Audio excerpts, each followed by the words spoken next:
An open letter to U.S. Special Envoy Jeffrey Feltman. Your Excellency, I am a U.S. citizen who has advised Ethiopia's anti-TPLF opposition on an unpaid basis since 1991 and am probably the TPLF's most outspoken foreign critic. My partisan perspective on the Tigray conflict is surely distinct from a career diplomat such as yours. Yet I take the liberty of sharing this feedback on your the 2nd of November speech at the United States Institute of Peace, inasmuch as it reflected US, and, more generally, Western policy, in the hope you will consider my different point of view. Your remarks expressed dismay at Ethiopians erroneously holding your Mills eulogy against you, frustration at the GO's refusal to heed the West's call for a ceasefire, and, especially, admirable concern over humanitarian access and war crimes. You deny any American bias in favor of the TPLF. I laud your goals, but, based on my 30 years of experience in this field, fear their underlying strategy is proving counterproductive because it is based on several interrelated misapprehensions. The first is a failure to properly appreciate the terroristic character of the TPLF. Already on the global terrorism database, the TPLF has for decades unquestionably committed acts that only semantics or legalistic hair-splitting could relabel as something other than terror. They were certainly terrifying to their countless Ethiopian victims. Mere American acknowledgement of past TPLF human rights violations sounds perfunctory to them. Unless one allows for the TPLF's terrorist character, it will be hard to understand the degree to which Ethiopians take offense at calls for talks with that group and still begrudge your praise of Mills. Imagine some diplomat who had once given a speech extolling bin Laden sought to advise Washington on the conflict between America and Al-Qaeda. Would you trust that advice? For that matter, how would America respond to an ally calling for a ceasefire and talks between the United States and Al-Qaeda?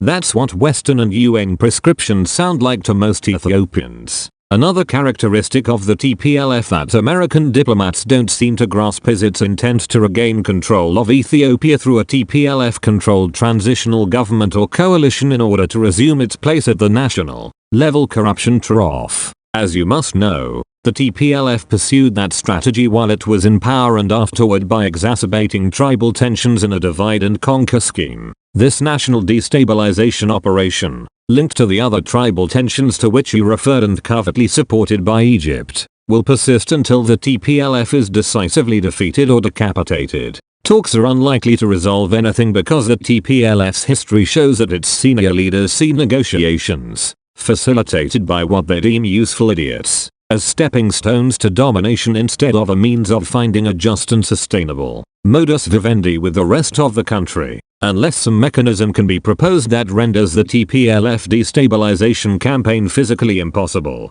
peace talks, which would preserve such dangerous TPLF capability, will continue to be seen as a threat to Ethiopia's unity, territorial integrity, and stability instead of a path to them. The conspicuous sidestepping by foreign diplomats of this reality in their calls for a ceasefire reinforces Ethiopians' perception of American, European, and UN bias in favor of the TPLF. Blaming the TPLF's expansion of the war on the government cutting off humanitarian relief and access in Tigray instead of seeing that expansion as an opportunistic manifestation of the TPLF's pre-existing plans for a conquest of the country also sounds to Ethiopians like an inexplicable failure to accept what the conflict is really about. Since the TPLF's intentions should be obvious to anyone who knows modern Ethiopian history, it is easy for Ethiopians to see pro-TPLF bias as the only possible explanation. Mistrust and bitterness led Ethiopians to find dark significance in Western diplomats' word choices.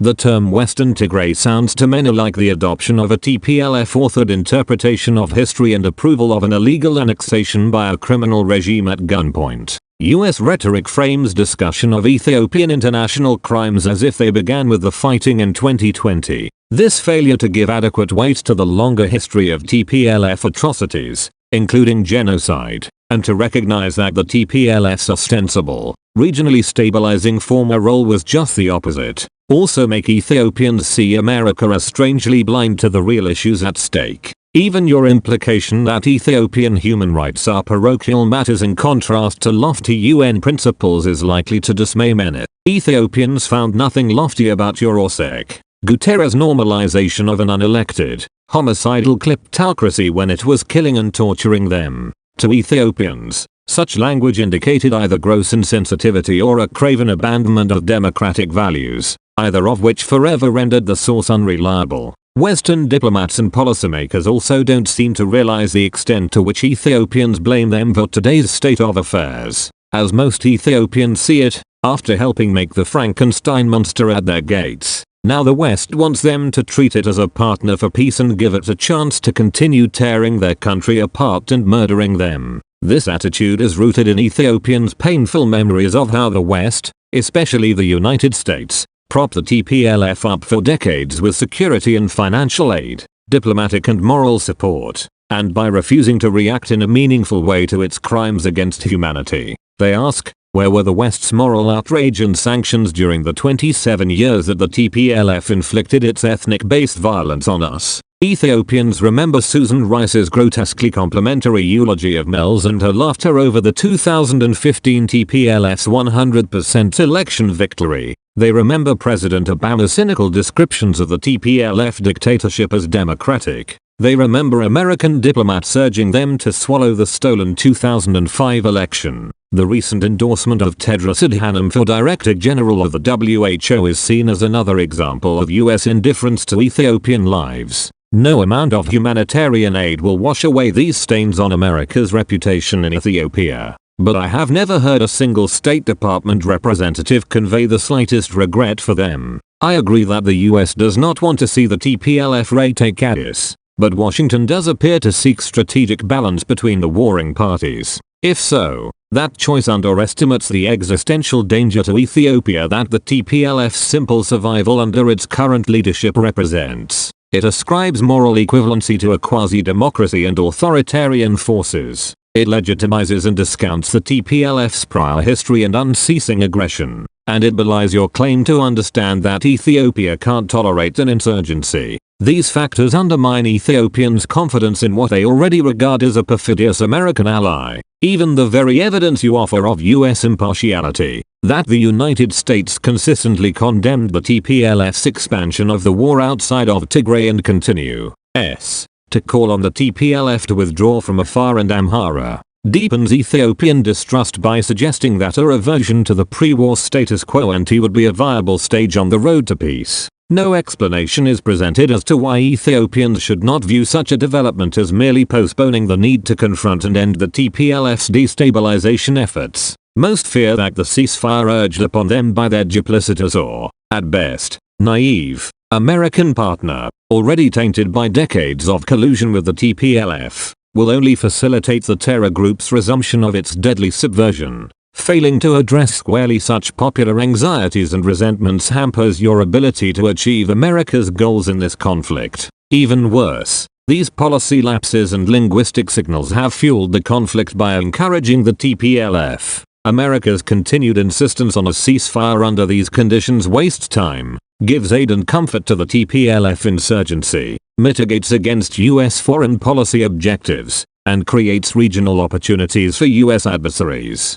In light of the foregoing, I urge you to give thought to a new policy that takes these facts into account and better aligns Western and Ethiopian interests. First, and with all due deference to your illustrious credentials, contemplate stepping down as special envoy and allowing another diplomat without your baggage to take your place. Second, the US should repair its credibility by acknowledging and apologizing to the Ethiopian people for its former complicity with the TPLF. Most importantly, try the carrot instead of the stick. America should abandon its apparent goal of promoting a strategic go-TPLF balance which prolongs the combat by emboldening the insurgency. Offer instead to side resolutely with Addis Ababa and provide it with all the military, diplomatic, financial, and moral support it needs to put down the counter-revolution except, of course, boots on the ground, but only in return for greater, measurable Ethiopian cooperation on humanitarian access, human rights enforcement, good negotiations, new parliamentary elections in areas where intimidation by Prosperity Party supporters likely skewed the results, and the freeing of opposition leaders like Eskinder Nega whose charges are clearly unsupported by evidence. Such a transactional policy shift will not sanitize or immediately end this nightmarish war, but that's not going to happen anyway. At least, rationalizing conflicting American and Ethiopian aims in this manner will reduce the harm to Ethiopia's people as much as realistically possible. It will foster regional stability by hindering TPLF destabilization plans and show the US finally takes that menace seriously. It will demonstrate to Ethiopia's militant opposition that violence doesn't pay. It will de-incentivize Egypt's unhelpful behind-the-scenes role and lower overarching GERD tensions which endanger African security even more than the present crisis. America's policy is reminiscent of European colonialists of earlier times who thought they could make Africans understand them by shouting louder. It's time to listen to Ethiopia's people instead and inject more creativity and agility into the diplomatic process. Smarter policy can still help turn this war into an opportunity for long-term peace. Sincerely, David Steinman, the 8th of November, 2021.